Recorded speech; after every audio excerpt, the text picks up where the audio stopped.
Di balik hijaunya perbukitan Ciamis, tersimpan banyak kisah yang tak tercatat di buku sejarah. Kisah-kisah yang hanya hidup dalam bisik-bisik malam, dalam mimpi para tetua yang tak berani mengulang dua kali. Dan ini adalah salah satu dari kisah itu. Kisah yang membawa jejak masa lalu dan kutukan yang belum pernah diangkat ke permukaan.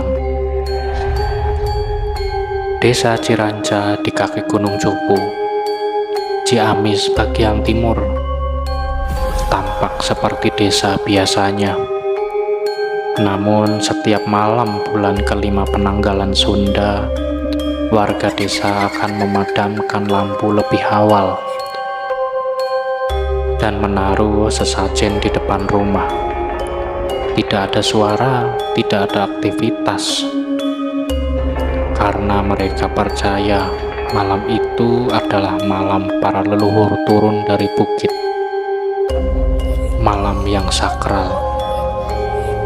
Para leluhur, mereka percaya, para leluhur siapa yang lupa menghormati mereka, maka ia akan didatangi. Namun semua itu dianggap tahayul oleh Kalindra, seorang pembuat konten asal Bandung yang gemar mengeksplorasi lokasi-lokasi angker. Dengan ribuan pengikutnya, ia terbiasa mencari tempat sepi, membuat vlog horor, dan menantang alam gaib demi sensasi. Saat mendengar cerita Gunung Cupu dari salah satu pengikutnya, ia langsung tertarik. Apa menariknya hutan tua di Ciamis? Tempat kayak gitu harus diekspos, biar kita tahu mana cerita rakyat, mana mitos, katanya dalam salah satu videonya sebelum berangkat. Bersama dua temannya, Teddy dan Nino, Kalindra menyusun rencana camping 2 malam di Gunung Cupu dan mengupas mitos lokal lewat kamera. Mereka tiba di Ciranca sore hari dan langsung merasa asing. Warga tampak enggan menyambut, bahkan beberapa menutup jendela ketika mereka lewat. Tak lama datang seorang kakek tua dan sempat berbisik, "Lamun erek indit kacupu ulah nyebut ngaran jelema anu kungsi nyicingan didinya." Mereka menganggapnya ucapan dari orang pikun. Karena terus menyala, semangat tetap membara, dan tanpa izin adat mereka mulai naik bukit dan memasuki hutan. Disinilah segalanya berubah. Baru beberapa ratus meter dari pos batas desa, mereka mendengar suara seperti lonceng kecil, kemudian langkah kaki, dan samar nyanyian perempuan dalam bahasa Sunda kuno. Tapi bukit itu sepi dan tidak ada sinyal. Mereka tertawa menegangkan suasana, menganggap suara itu efek gemah hutan. Namun sesampainya di dataran puncak, Kalindra di sana menemukan sebuah batu datar penuh ukiran, dan di tengahnya sebuah simbol aneh, mata tunggal yang menangis. Dia menginjak batu itu, menantang alam gaib, sambil berkata kepada kamera, "Kalau memang ini tempat leluhur, tunjukkan dirimu malam ini. Jangan cuma sembunyi dalam mitos," teriak Kalindra. Dan saat itu angin berhenti, udara membeku, kabut turun deras dari segala arah.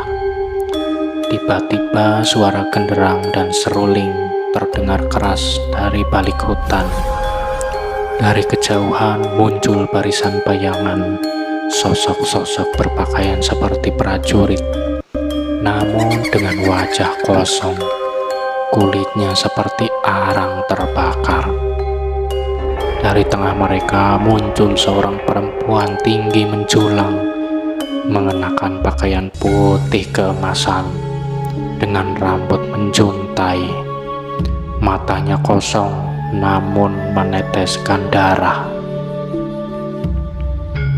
Ia menunjuk ke Kalindra, dan saat ia bersuara, seluruh hutan bergetar.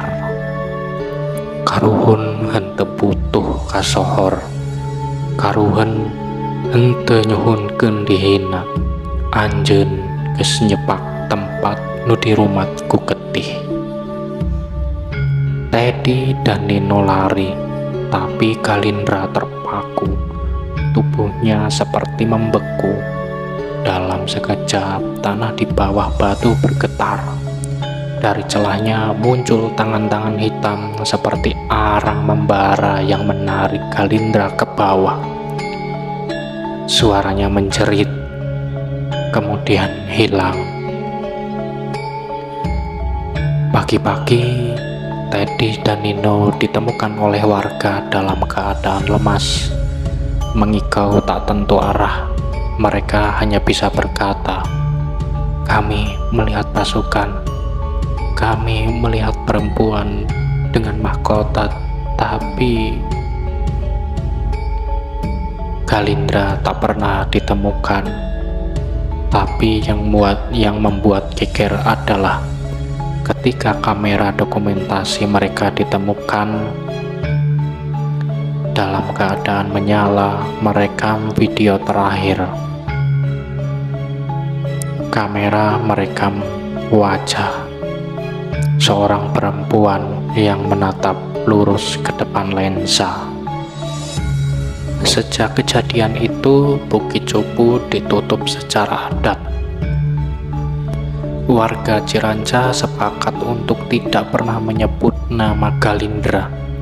Mereka percaya roh orang yang menghina leluhur tidak akan kembali sebagai manusia, tetapi sebagai bayangan.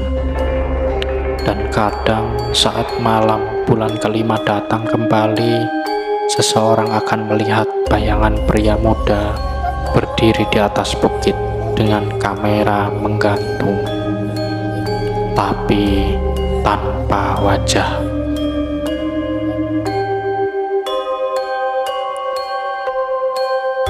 Pesan-pesan yang bisa kita ambil dari cerita ini adalah tidak semua warisan masa lalu bisa diperlakukan seperti tontonan.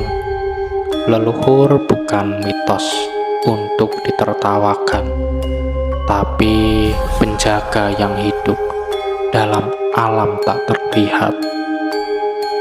Saat batas dilanggar, maka bukan hanya sejarah yang bangkit, tapi juga harga yang harus dibayar.